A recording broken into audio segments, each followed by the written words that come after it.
And unfortunately, as it may be, that is the grim picture being painted there by Dr. Kwesi Botwe. But it appears that this conversation started way back from yesterday when the president talked about the need to increase revenue to grow the economy of Ghana. But there's a need for us to break all of these down for you. The president referred to the Asian tigers as his basis for making a case for Ghana to grow 65 years after our independence. So what's the situation like for countries that started off at the same rate with Ghana in terms of their economic conditions? And what you need to know, first of all, is for us to understand this very graph that we have for you here. What you have now is a live data comparing Ghana's growth trajectory to the likes of Singapore. And very often we've been compared to some of these countries, not just Singapore, also Malaysia is also in that picture as well. We'll be breaking all of this down to you and wrap up with what the situation is in terms of the comparison between Ghana's growth and that of Malaysia. But first,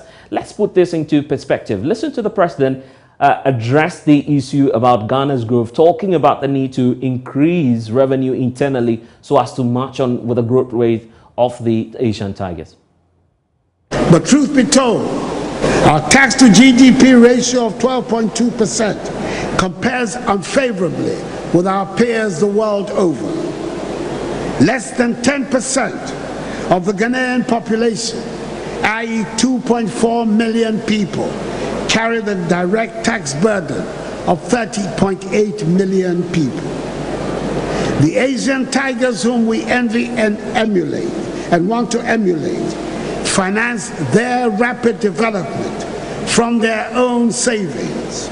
We need to do the same and alter our fiscal profile. We must move Ghana to a situation beyond aid. That is a Ghana which is no longer dependent on the benevolence or charity of foreign taxpayers and donors for the management of our public finances. It is doable. We want to transform Ghana into a world-class economic hub which will benefit every single Ghanaian. So that's the solution being proffered by the president, Nana Addo Dankwa Akufo-Addo, yesterday when he talked about Ghana's growth 65 years after independence. This chat may look a bit strange to you, but we'll break it all down to you, because the president has been referring to the Asian tigers, and we know obviously which countries are there, which we can even compare to our situation, the likes of Singapore and Malaysia, which we'll be coming to shortly. This is the country that we gained independence with at the same time, 1957. Ours came earlier in March, theirs came in the latter part of that year. But we'll be breaking all of that down for you. But let's start off the story with what's happening in Singapore, for instance. We started with the same rate of growth. And in fact, ours went down somewhere in the 70s, 75, where we had the lowest growth ever, minus 12.43 is our GDP growth in terms of percentage. That was the worst in 1975, which we have right down here. This was one of our worst performances ever. But as the story progressed, in 2011, under the Mills administration, you recall, Ghana became one of the fastest growing economies around the world. So here's the situation in 2011. Surprisingly, Ghana was able, for some reasons, some attributed to proper economic management, but whatever the case may be, in 2011, the figures appear to be in our favor, where eventually Ghana was able to outgrow Singapore in terms of our growth rate. I'm stressing the issue of growth rate because we'll put all of this into context for you. Now, in 2011, what we had was that we had the growth rate of 14.047. This was the same point at which Singapore was at, 6.338. That was the level of growth. So Singapore was growing much more lesser as compared to our growth rate in 2011. This was one of the highest for Ghana, and you can tell that from the trajectory that we have here. In fact, it's one of our highest growth rates if you look at this chart that we have here. So that's not, you can't contest that fact. In 2011, this magic was happening all right here in 2011. So it's good to situate the conversation within 2011. After that 2011, Singapore was growing 6.338. But for some reasons which we are not readily able to tell, Ghana began to experience a sharp decline. The sharp decline happened in 2012, from 2011 when we were growing fastest, 14.4. Then we came about 15% down to 9.293. Then in 2013, within a space of 2 years, our growth fell by more than half. So more than our growth reduced by more than 50%. So if we're growing on a space of 100, then it will tell you that we're reduced by 50%. That's when we began to experience the concerns emerging about how the economy was not performing well under the John Dramani Mahama administration. The situation began to drop and drop further, and we went below the likes of Singapore in 2014. Obviously, you know the story. That definitely led us to the IMF in 2015, because at the time we were by far performing the worst in terms of our growth trajectory. So there was a need for some austerity measures in 2015 when our growth was the lowest at the time, 2.989. That then forced the NDC administration to move in for some austerity measures and some policy guidelines from the International Monetary Fund. At the time, Singapore was growing faster than us. We were growing at 2.121, I beg your pardon, and then Singapore was growing at the time at 2.989. Okay, so that was the situation, and that's where we obviously went to the IMF.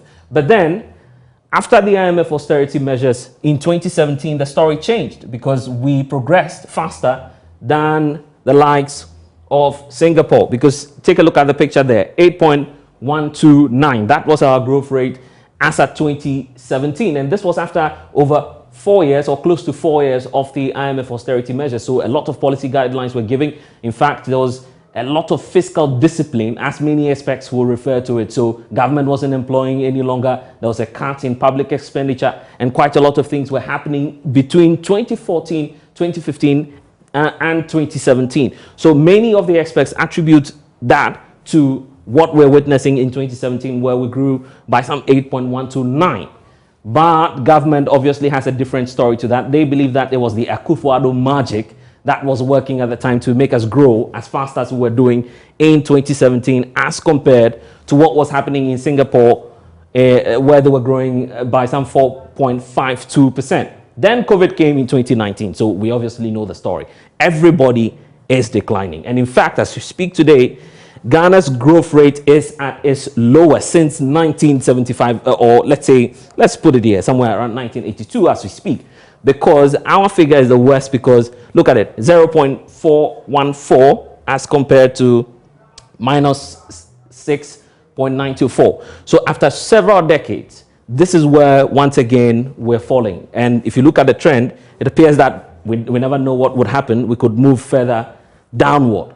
If you compare us in terms of the percentages to what Singapore is doing, you can't come to that conclusion that Ghana's fall in terms of its growth trajectory may not be as worse as compared to Singapore in terms of how they are declining, minus 5.391%. But we need to put all of this into context for you. You need to look at the nominal figures if you want to understand what's happening. Because if I say 10% of 100 Ghana cedis, that would obviously mean 50 cedis, right?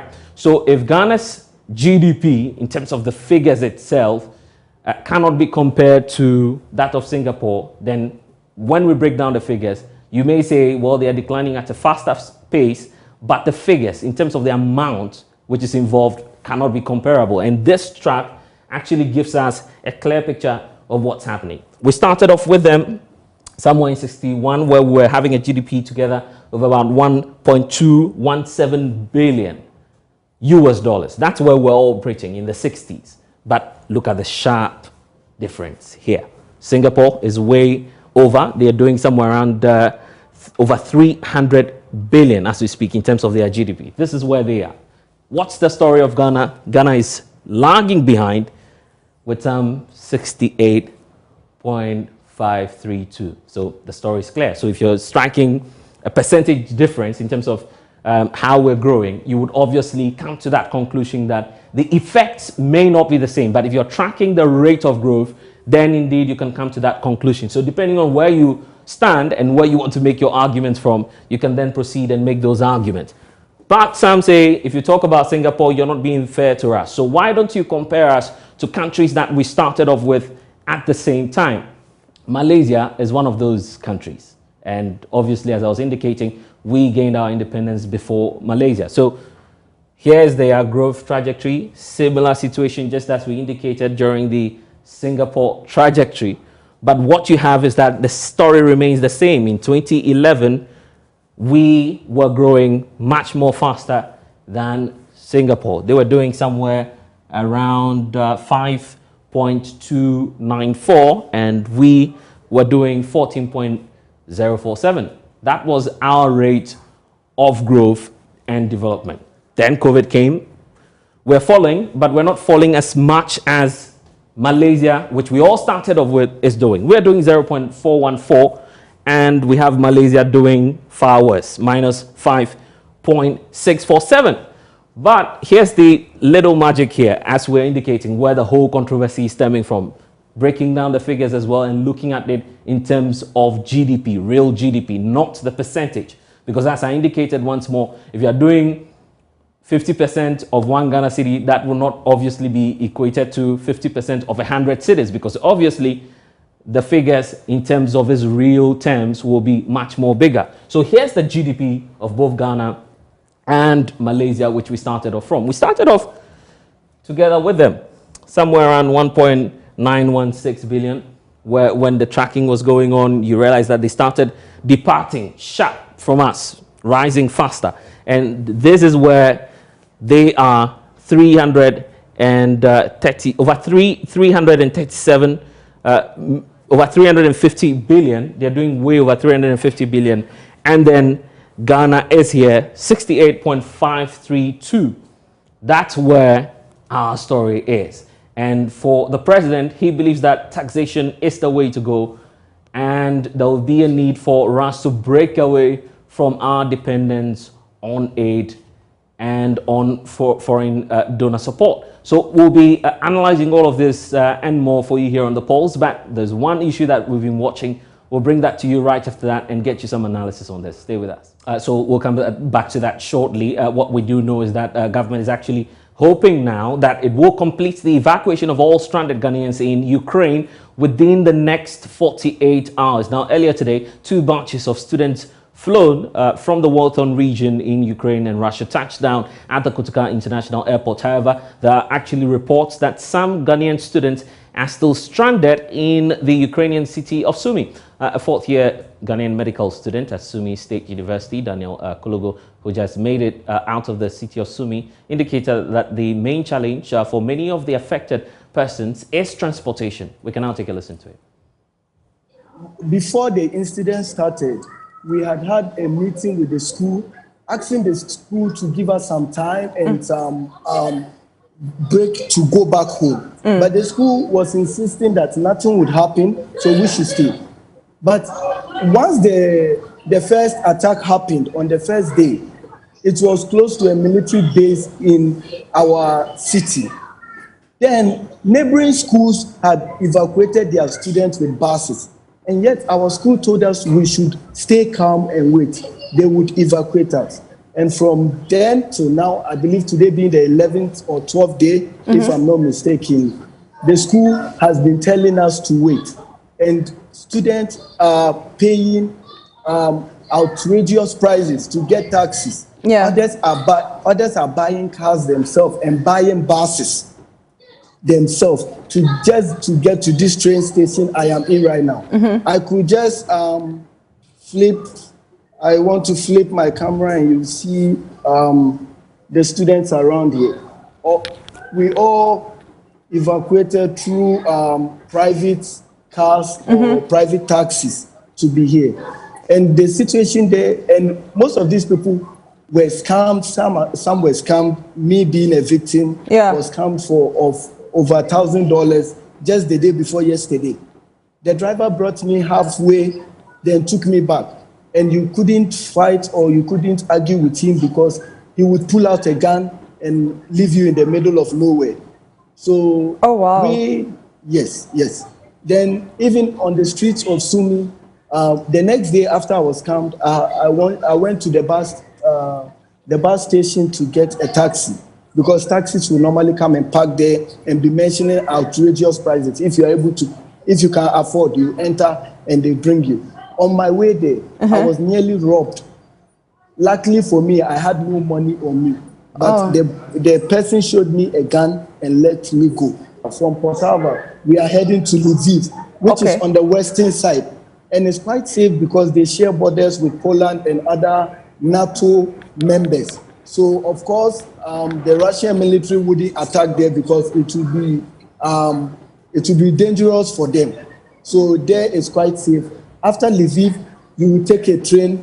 No, you will take a train or a bus to Uzhgorod. Okay. Then from Uzhgorod, you pay another cab which will take you to the border of Hungary.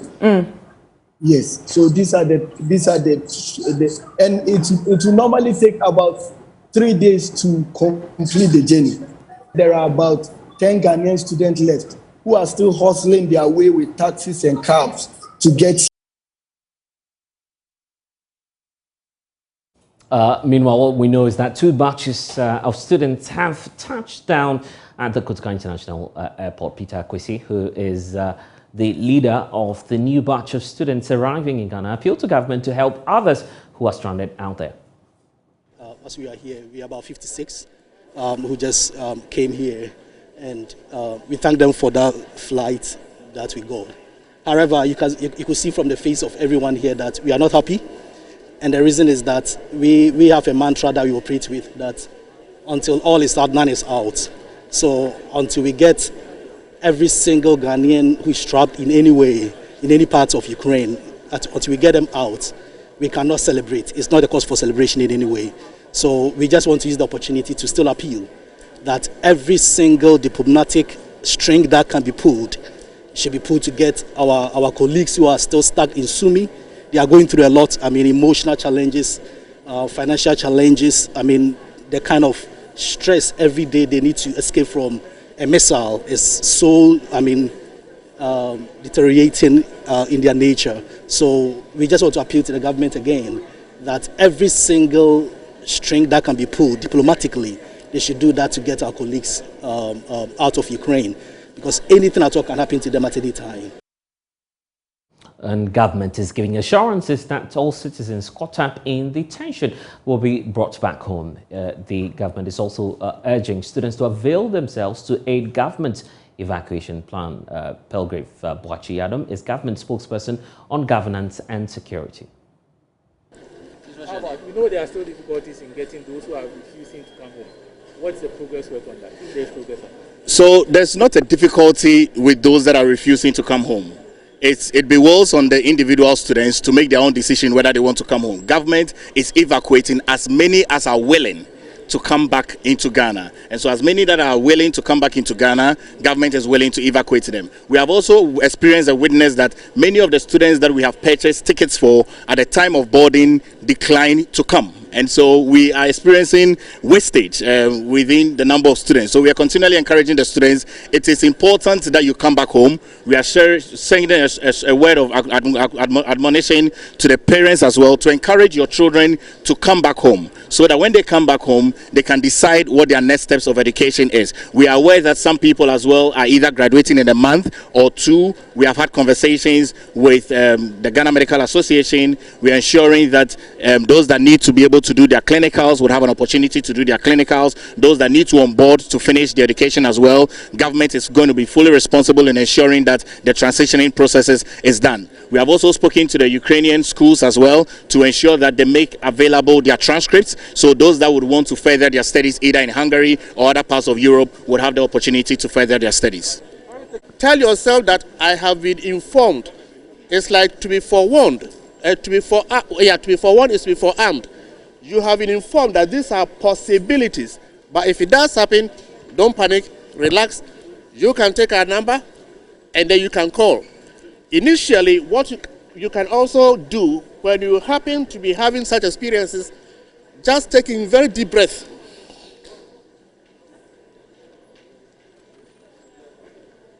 Keep it there for as long as you can, and then breathe out slowly.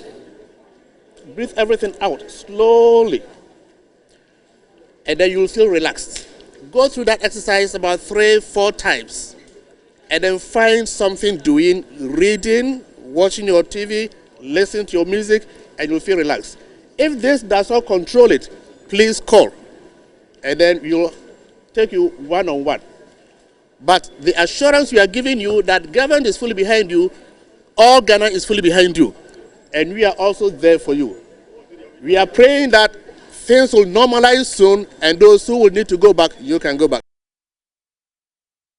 Well, the Deputy Foreign Affairs Minister, Kweku Ampratum Sapon, has been giving some more updates on the evacuation plan of government, indicating that government is hoping to complete the process in the next 48 hours. Sumi, as you all probably will be aware, Sumi is one of the areas where it's been very difficult to evacuate the students or the foreigners together with Kharkiv, which is the second largest city in Ukraine. Sumi also has a very prominent university which has a large number of foreigners. And unfortunately, because of where it's situated, which is very close to the Russian border, it's been very difficult for the students to leave. So they've all this while be in their bunkers and in their accommodation. The situation has gotten a bit difficult, and moving them has not been that easy. But fortunately, since yesterday, information that we've received from the NUCS Ukraine, which is the Ghana Students Union in Ukraine, with which we have been collaborating effectively, they have confirmed to us that some of the students, about 70% of the Ghanaian students, have managed to leave Sumi. Now, the total number that the NUCS Ukraine gave us for the Ghanaian students was 91. Now they are telling us that about 70% of them have managed to leave Sumi to safe places, and hopefully they will arrive in some of the neighboring countries so that they will join the evacuees for us to move them further back home to Ghana. With the remaining 30%, there are also plans that are in place for them also to move out. So we are hoping that most probably by today, tomorrow, maybe the rest of the 30 will manage to find their way out from Sumi. So that is the situation on Sumi. Now, when we come to the main whole evacuation exercise, so far we have to say that it's been quite successful. A number of the Ghanaian students or Ghanaian citizens in Ukraine have managed to get to the various borders and cross into the neighboring countries of Romania, Poland, and Hungary, and to some extent also to Slovakia and Moldova. And then some have also gotten to Czech Republic. So even though it's been very traumatic, it's very difficult for them, little by little, gradually, they're making some headway.